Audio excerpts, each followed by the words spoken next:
pada video kesempatan kali ini saya akan mencoba menjelaskan tentang salah satu bidang keilmuan artificial intelligence, yaitu neural network. Yang mana neural network ini adalah salah satu pecahan ilmu atau kajian lebih mendalam dari ilmu deep learning. Nah, langsung saja, apa sih itu neural network? Neural network atau bisa juga disebut yang familiarnya adalah artificial neural network atau juga dibilang jaringan saraf tiruan atau disingkat dengan JST adalah sebuah teknik AI yang pertama di mana neural network telah ditemukan pada tahun 1943 oleh Warren McCulloch dan Walter Pitts yang dikenal dengan konsep neuron. Nah, cara kerja neural network ini adalah bagaimana komputer dapat meniru cara kerja manusia. Jadi neural network ini adalah suatu sistem yang mampu meniru kerja otak manusia. Nah, bagaimana sih bentuk dari neural network sendiri? Neural network sendiri itu yang bagian yang putih ini itu dikenal dengan sel atau neuron. Nah, otak manusia sendiri itu tergabung di antara beberapa macam sel seperti itu. Nah, neural network sendiri juga seperti itu. Nah, dia tergabung dari berbagai macam sel yang saling berhubungan. Nah, di dalam jaringan neural network atau JST, jaringan saraf tiruan, itu juga ada sel dan juga sel-sel ini saling terhubung antara satu sel dengan sel yang lainnya. Nah, jadi sel-sel ini juga terhubung seperti itu. Nah, kemudian di dalam neural network itu terdapat 3 input layer, yaitu yang pertama ada input layer, kemudian juga ada middle layer dan juga ada output layer. Nah, yang mana masing-masing sistem sebenarnya memiliki beberapa komponen. Nah, untuk neural network itu ada 3 layer, yaitu input layer, middle layer, dan output layernya.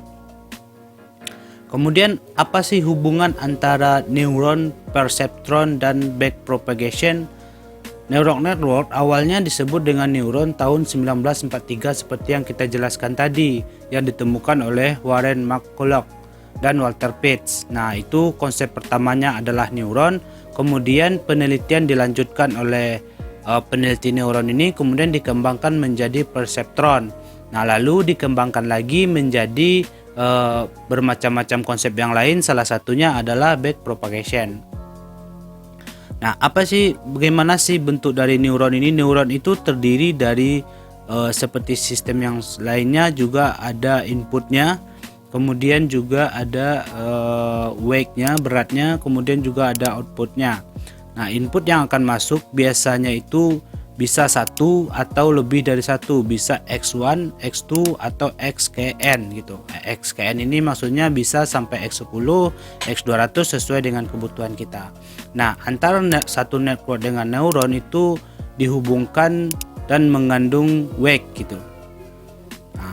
Jadi signal yang akan masuk yang terhubung dengan neuron ini itu ada mengandung bobot atau wake gitu. Nah, kemudian dari proses neuron ini dihasilkanlah output signalnya, yang mana kalau kita 3 datanya pas menginput, maka outputnya juga akan menghasilkan 3. Jadi output ini nggak harus satu seperti Rockset.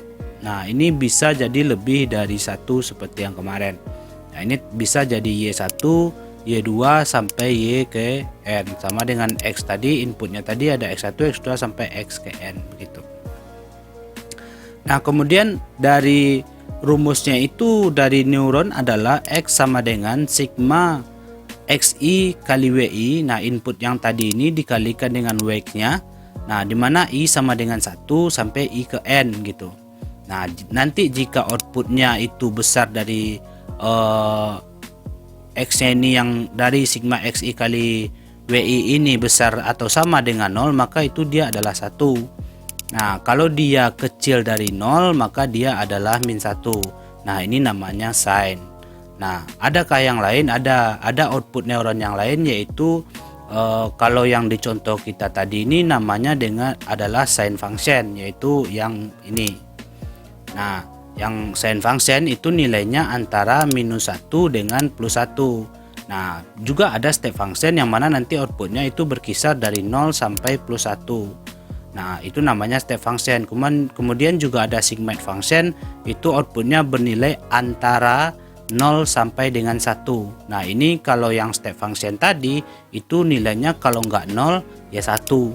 Nah, kalau ini bisa +1, bisa juga dengan nilainya adalah -1. Nah, kalau yang sigmoid function ini bisa misalnya mulai dari 0, 0,1 sampai dengan 1 gitu.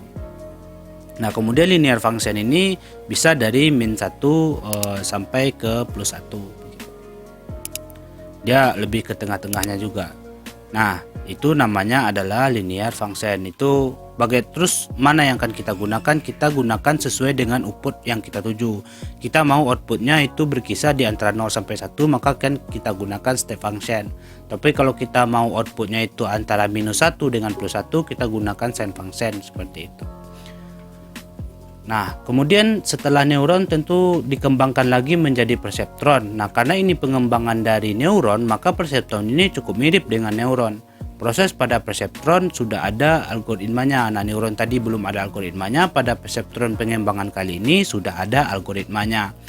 Nah, maka di sini kita bisa neuron X ya, kita masukkan ke dalam kombin linear, maka di sini kita hanya perlu menentukan output. Kemudian wake ini bisa kita tentukan atau dibangkitkan dari sistem, kemudian kita tentukan threshold dan juga kita tentukan outputnya. Nah, di sini algoritmanya perseptron. Nah, bagaimana sih algoritma perseptron? Kita lihat di cara kerja dari algoritma perseptron, yaitu yang pertama dia ada inisialisasi, yaitu memberikan nilai awal untuk variabel yang digunakan. Nah, kita pilihkan nilai X dan nilai X2. Nah, kemudian kita tentukan juga nanti output aktualnya berapa, kemudian juga kita tentukan thresholdnya.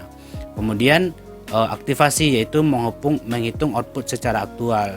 Kemudian yang ketiga ada wake training, yaitu proses update bobot. Seperti kalau seandainya data ini ada yang bermasalah, kemudian kita update lagi, seperti dengan pengetahuan kita bahwa kalau seandainya masalah kita tidak bisa kita pecahkan dengan pengetahuan yang ada saat ini, maka kita perlu mengupdate-nya pada proses wake training ini, mengupdate otak kita, bisa dengan belajar atau misalnya minta petunjuk atau membaca buku dan sebagainya. Nah, kemudian ada iterasi atau pengulangan. Proses pengulangan ke langkah 2 sampai akhirnya hasilnya itu nanti jadi konvergen gitu. Kemudian ada multi layer network. Nah, tadi kita bahas cuman tentang neuron network, kemudian ada perseptron, kemudian juga ada backpropagation. Nah, multi layer network sendiri, neural network adalah neural yang memiliki layer-layer gitu. Dia ada 3 layer, ada input layer, kemudian juga ada hidden layer, kemudian ada output layernya. Nah, yang mana di sini ada neuron-neuron yang saling terhubung kepada mulai dari input layer sampai ke output layernya. Nah, untuk input juga bisa tidak cuma satu yang bisa kita masukkan, bisa sebanyak yang kita mau. Inputnya mulai X1, X2 sampai Xn. Nah, semua itu saling berhubungan. X1 berhubungan dengan hidden layer, semua hidden layer. Kemudian juga outputnya berhubungan. Nah, gimana sih cara proses kerjanya?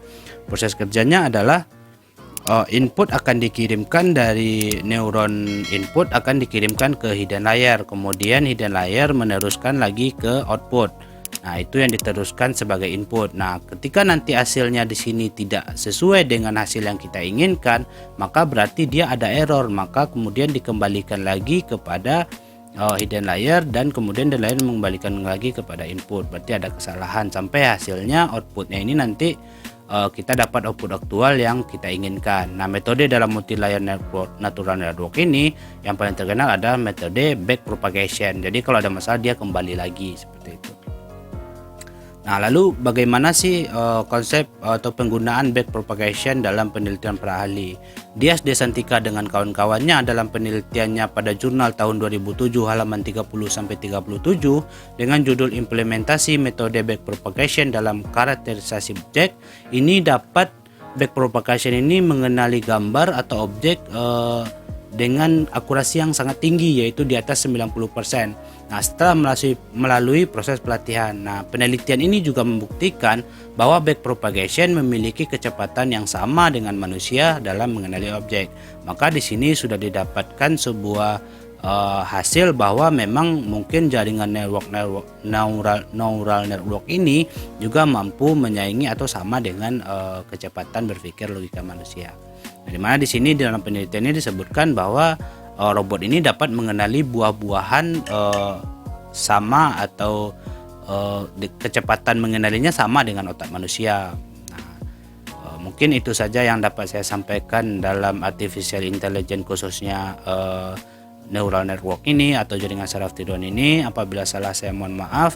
Akhir kata, assalamualaikum warahmatullahi wabarakatuh.